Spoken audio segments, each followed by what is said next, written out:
I think that in the future, as globalization continues, less problems will be considered local.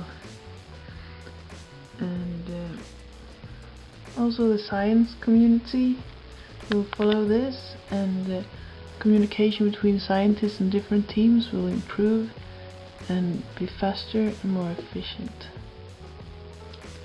And to address serious coming environmental issues and come up with high quality solutions, we need a strong network of enthusiastic scientists. These will also help spreading the information about life science and what it can do for us to the rest of the society. A consequence of more people working as scientists will be that there will be more of an influence on the political system, and it will be a way to make sure that money doesn't always have the last word.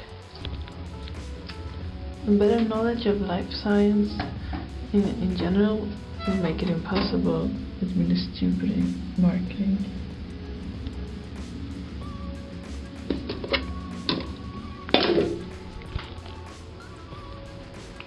In 10 years, people will no longer be scared of genetically modified food.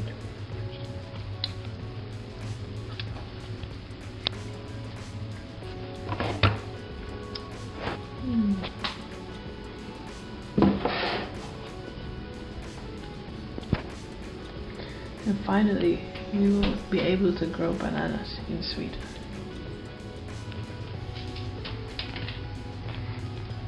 Also, microorganisms will be better employed to do various sorts of things.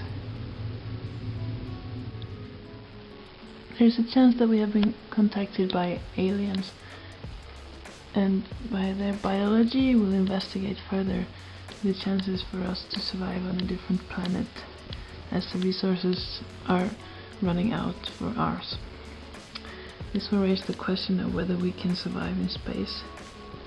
Can we genetically adapt to such an environment? And is it possible to grow stuff? This can make astrobiology the hottest subject in 10 years.